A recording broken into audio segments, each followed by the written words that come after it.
এটা একটা রাজনৈতিক মিছিল নয়, এটা বাংলা এবং বাঙালির অস্তিত্ব রক্ষার।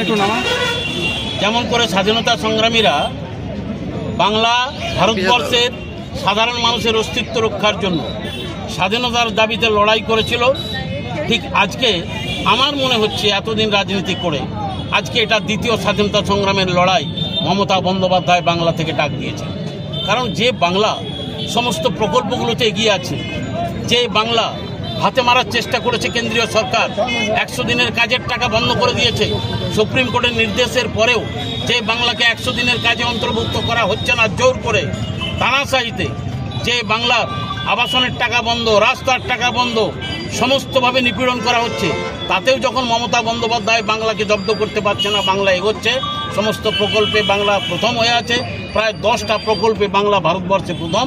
তাই এখন বাংলা বাঙালিকে জানে মারার চেষ্টা হচ্ছে। বিজেপি শাসিত রাজ্যগুলোতে বাঙালিদের উপর নির্মম অত্যাচার চলছে, ডিটেনশন ক্যাম্পে পাঠানো চলছে, মারধর করা হচ্ছে, অসম্মান করা হচ্ছে, বিদ্বেষ ছড়ানো হচ্ছে, জোর করে ঘাড় ধরে মাথা কামিয়ে ট্রেনে তুলে দেওয়া হচ্ছে। এই কোন ধরনের গণতন্ত্র, কোন ধরনের রাজনীতি? আর বাংলার বিজেপি নেতারা গোফে তা দিয়ে তাতই করছে।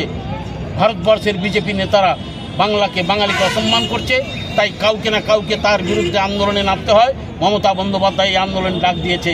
এই আন্দোলনটা শুধুমাত্র রাজনৈতিক উদ্দেশ্য প্রণোদিত নয়, বাঙালির অস্তিত্ব রক্ষার লড়াই, বাঙালির জীবিকা জীবন রক্ষার লড়াই, বাংলার মর্যাদা রক্ষার লড়াই, বাংলার রবীন্দ্রনাথ নজরুল, বাংলার বিদ্যাসাগর রামমোহন, বাংলার আশুতোষ, বাংলার যত মনীষী আছে, নেতাজি সুভাষ, বিবেকানন্দ, রামকৃষ্ণ, সারদা দেবী, সবার সংস্কৃতি রক্ষার লড়াই।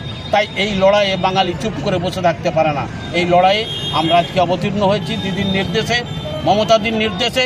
সারা বাংলার সমস্ত জায়গায় চলছে।